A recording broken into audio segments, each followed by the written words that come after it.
嗨，大家好，我是坦平树，今天是2025年9月20号。这一期咱们继续聊一聊武汉大学图书馆性骚扰案。今天武汉大学通报了图书馆事件调查复核情况，这个是央视新闻客户端还有新华社都有报道，网上大家都比较关注这个事情，也引起热议啊。但是我看很多人好像没有把武汉大学的通报看明白，这个通报的背后似乎还有说不清道不明的一些叫曲折。我们先看看他通报怎么说的。他说，近期肖某涛与杨某元的矛盾纠纷引发社会关注，武汉大学组建调查复核专家组，实事求是，依法依规对肖某涛纪律处分，杨某元学位论文等进行全面调查复核，在此基础上认真开展处置工作，现将有关情况通报如下。这就两件事，一个是对那个男生纪律处分的事情，第二个就是杨某元的学位论文、研究生论文的事情。关于肖某涛纪律处分事项的调查复核情况，他说学校组织专家组，其中校外专家3人，校内专家2人，组长由校外专家担任。你看这个专家组是比较权威的，校内专家是2个人，校外是3个人，而且这个专家组组长还是校外专家担任。这些人干什么？运用资料审阅、访谈询问、实地勘验等方式方法，开展了调查复核，审阅相关纸质材料、电子文档、音频、视频、图片等91套，访谈当事人、委托代理人等相关人员21人，实地勘验关键场所，对照关键证据材料进行了细节验证。也就是说，5个人的专家组，那是对肖某某纪律处分图书馆性骚扰案进行详细的实地的勘查，所有的相关当事人都进行了访谈，所有的证据都进行了验证，下面没了，这不成太监了吗？突然他又另起一行，武汉大学的通报说，2025年9月17号，湖北省武汉市中级人民法院就杨某元诉肖某涛性骚扰损害纠纷一案作出2审判决，决定维持1审判决。在中间还写了7月25号，湖北省武汉经济技术开发区人民法院1审判决驳回杨某元的全部诉讼请求，那2审维持1审的原判。武汉大学说，学校本着充分尊重司法判决的原则，结合调查复核情况，决定撤销肖某涛记过处分。无论是从形式上还是从它的内容上，武汉大学实际上是他撤销肖某涛记过处分是基于法院的判决。不知道大家有没有这个感觉？首先，为什么说从形式上，自从武汉经济技术开发区人民法院1审判决以后，是不是网上大家都呼吁嘛，说法院已经判决了，那应该撤销肖某涛的记过处分。连胡一金老师是不是都呼吁武汉大学要撤销处分？胡一金老师还到处打听，道听途说，说武汉大学很难办。什么叫难办？也就是要涉及到自己打自己耳光。那在这种舆论的铺天盖地之下，武汉大学纹丝不动。为什么纹丝不动？我在节目里也说过了，实际上武汉大学是在等2审判决，因为2审判决是终审判决，2审判决结果没出来，武汉大学说，我根据网上网友这些呼吁，我就撤销肖某涛的记过处分，我自己打了自己一耳光。那2审如果判肖某元赢了呢？这个案子又翻过来了，那是不是武汉大学又得对肖某涛恢复处分呢？是不是很被动？这又得打自己一耳光，就两边打耳光。所以武汉大学这回学乖了，我这死活扛着压力就是不动，我非要等到2审判决出来，2审判决判支持肖某涛还是支持杨某元。所以说这就是为什么2审判决一公布，武汉大学的通报就出来了。这是形式上等着你2审判决下，咱们好来，这回不能再被动了。所以武汉大学不容易，他这2个月都是扛着压力，是吧？大家都在骂他，说你1审都判了，你还不撤销处分，你还在等什么？很多，我记得有记者采访武汉大学校长，那个校长说，我们等上级指示，我们已经向上级汇报了，等上级指示，是吧？网友也骂他。所以说这里面我给大家说了，你看2审判决一下，他立马武汉大学的处分这个撤销就出来了。第二个，这里面武汉大学或多或少他的字里行间多多少少，因为他是打了自己耳光。你第一次你给肖某涛记过处分，你现在给他撤销，你不是自己打自己耳光吗？武汉大学是不服气的，我不知道大家有没有读出来。武汉大学说了，我撤销肖某涛的记过处分，是因为本着充分尊重司法判决的原则，也就是你法院这么判的，我是尊重法院的判决，我给他改过来。至于事情本来是什么，我不说了。他搞了一个5人专家组，调查结果是啥？他不说了。他的结论到底是啥？没有。后面还加了一句：结合调查复核情况。什么意思啊？也就是我估计他调查复核情况，估计也是云里雾里，没有一个明确的结论。所以我说了，你看，无论从形式上还是从内容上，武汉大学似乎有苦水，哑巴吃黄连。有苦说不出，大家可以仔细把武汉大学那个通告读几遍。假设武汉大学的专家调查组如果得出个清晰的结论，说第一次就是搞错了，那他根本就不用等2审，马上就人家自己自行纠正错误。大家想想是不是这个道理啊？正是因为专家调查组调查结论是很模糊的，没法确认。你说的是性骚扰也行，或者说不，人家武汉大学根本就没有说是性骚扰，叫行为不端。武汉大学处分肖某涛，不是说肖某涛是性骚扰，是说肖某涛行为不端，给他一个记过处分。那么这个5人专家组恐怕得出的结论不太容易把这个推翻掉，所以他没办法，他等2审判决。好了，你法院判的是肖某涛，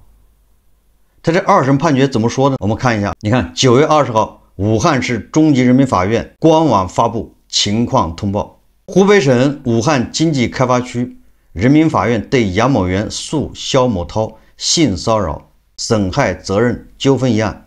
于2025年7月25日作出1审判决，驳回杨某元全部诉讼请求。杨某元不服该判决，向本院提起上诉。本院经不公开开庭审理后认为，1审判决认定事实清楚，适用法律正确，应予维持。本院于2025年9月17日作出2审判决，驳回上诉，维持原判。1审判决认定这个性骚扰是不构成性骚扰，它主要理由是一个没有明确的对象，骚扰对象，还有一个是什么？2审判决他认为1审的这个认定事实是清楚的，法律也正确，所以维持原判。所以你看，武汉大学虽然决定撤销肖某涛记过处分，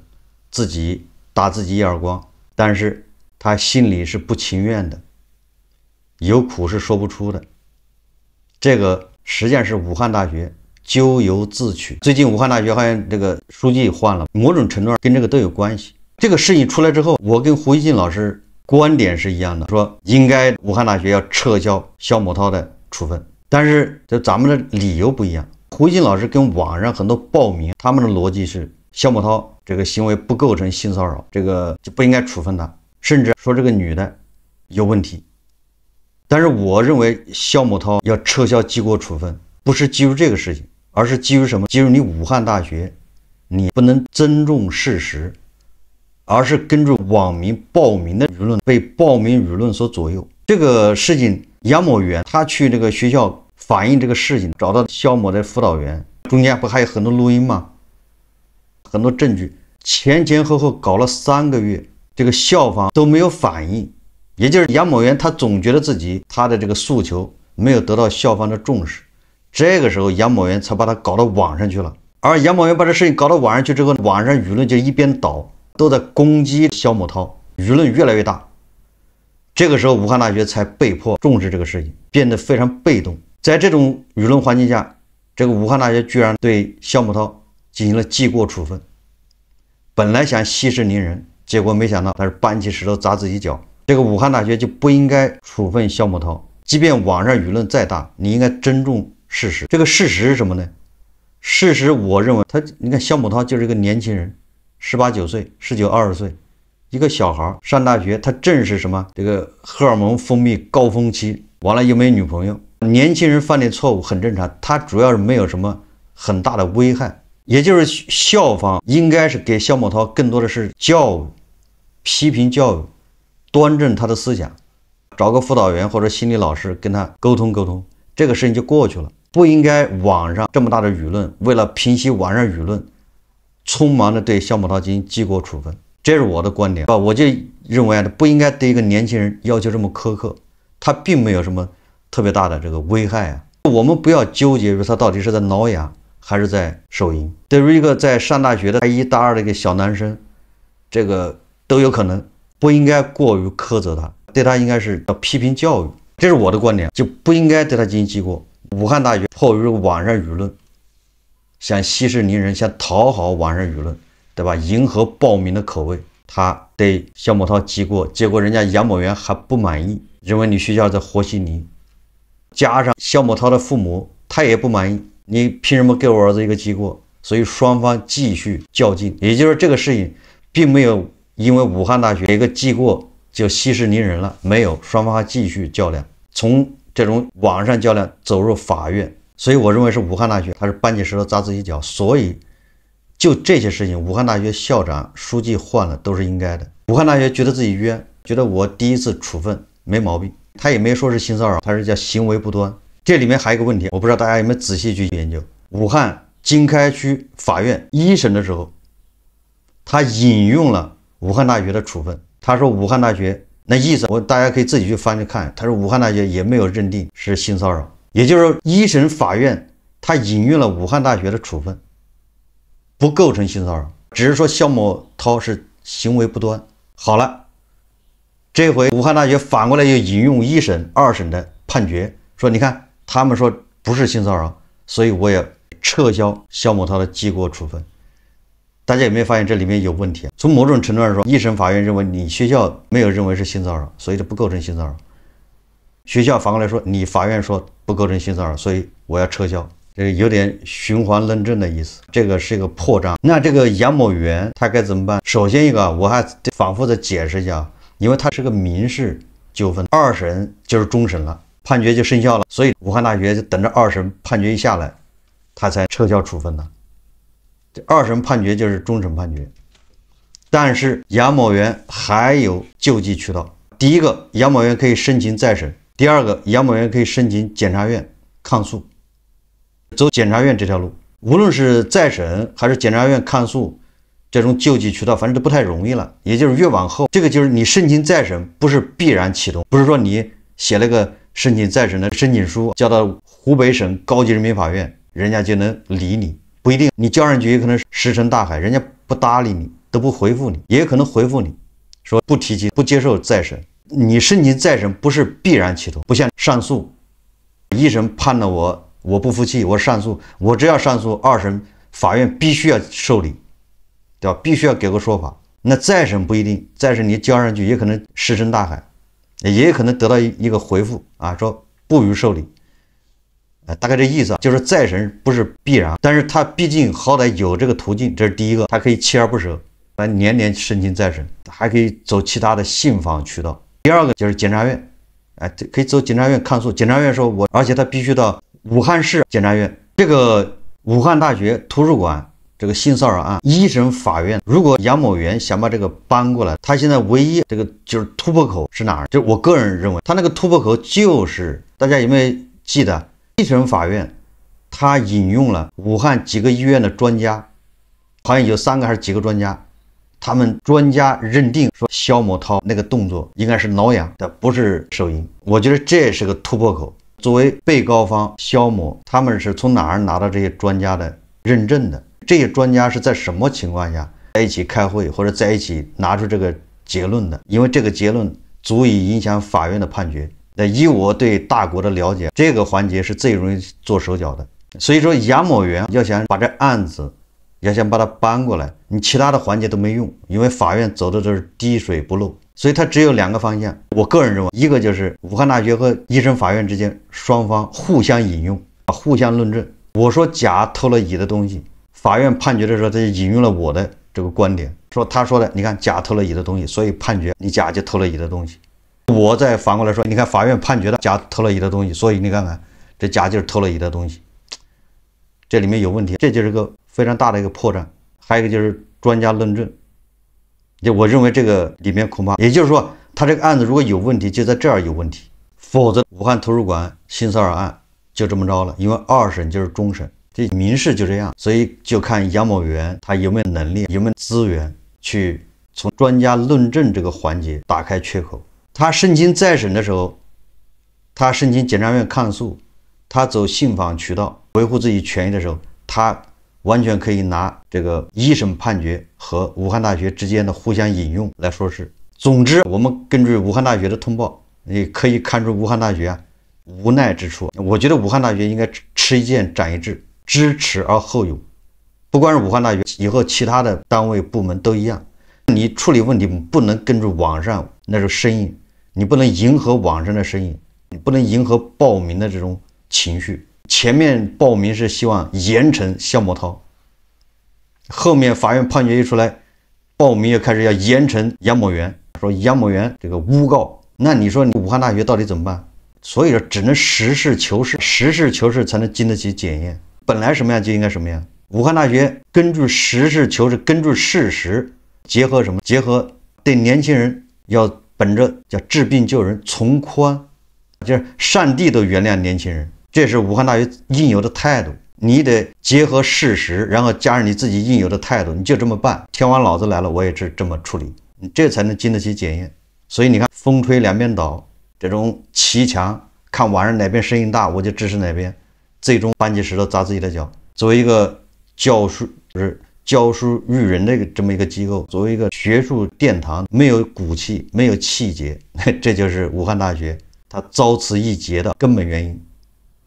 也就是武汉大学所有的老师都受辱就自己打自己耳光。第二部分关于杨某元学位论文的事情，这个咱就不说了，因为这个我在以前节目就说过了，这个纯粹是网络暴民，就无中生有，你也不能说他无中生有，刨坟，上纲上线。如果按照网络暴民这种搞法，那你所有研究生的论文都得拿出来点亮，能过吗？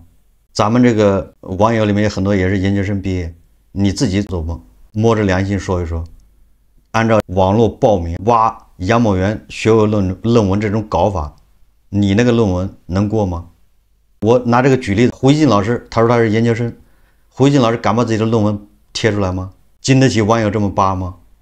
我们的研究生论文如果每一份都经得起这么扒，那我们早就是科技强国了，早就不用跟着美国后面了，早就引领美国100年，早就是真正的清产是遥遥领先了。没毛病，我们的研究生论文、博士论文那是全世界产量最高的，而且你每一份都经得起这么研究，那你早就是科研，你的技术，你不早就引领全世界了吗？你质量还高，所以这些网络暴民，他纯粹就为了把这个女的搞倒，就不择手段，已经脱离了就事论事的这么一个范畴。所以我觉得武汉大学在处理杨某元论文这个事情上面，我觉得还可以，这不能再被人摆布。你不能因为网上暴民说要处理杨某元，要把他的研究生什么论文给他取消掉，什么这个学位给他取消掉，你就迎合他们。我觉得这一回武汉大学是站稳了这个立场。没错，杨某元的这个论文肯定有好多瑕疵，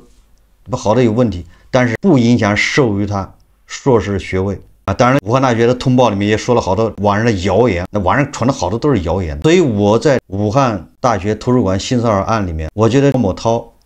杨某元这些我都能理解，也就是我们要设身处地的，你把你自己当成杨某涛，或者你把你自己当成肖某涛，或者你把你自己当成杨某元，你该怎么处理？你在这种环境下，所以我对他们我都能理解。我唯一第一个就是我反对的就是这种网络暴民。所以但有网友在直播扒杨某元的论文，尤其这纯粹就是搞流量的，这些人不提倡，甚至有关部门强力部门去阻止他，我觉得这是应该的。应该就事论事，你不能搞扩大化，你不能上纲上线，这就是暴民，这是我反对网络暴民。第二个，我反对武汉大学迎合网络暴民。他第一次处理这个肖某涛本身就是迎合网络暴民，所以他受到了这个应有的惩罚。所以武汉大学自己打自己脸，武汉大学给自己丢脸。武汉大学也是个副部级单位，副部级自己拉出来的，自己还吃回去了，虽然不情愿。所以我觉得这是给所有的机构敲一个警钟，你不能迎合网上舆论，还得实事求是。最后，从我的角度，我希望网上停止对肖某涛和杨某元攻击。这个事情就过去了，本来就没有什么大不了的事情，也没有必要把引发到男女对立。如果你要觉得你是男生，你觉得现在女性越来越强势，那你还得从自身找找原因，让自己多提升一下自己。如果你是女性，你要觉得男性越来越强势，那你也得从自身找找原因。你只有自身优秀了，你才有谈判的筹码。你自己啥也不是，你还老想着跟人家谈判，你让人家将就你，这个哪有这么好事呢？好，这期节目咱们就聊到这里，感谢大家收看。如果喜欢我的节目，欢迎订阅转发，也可以在下方留言评论，谢谢大家。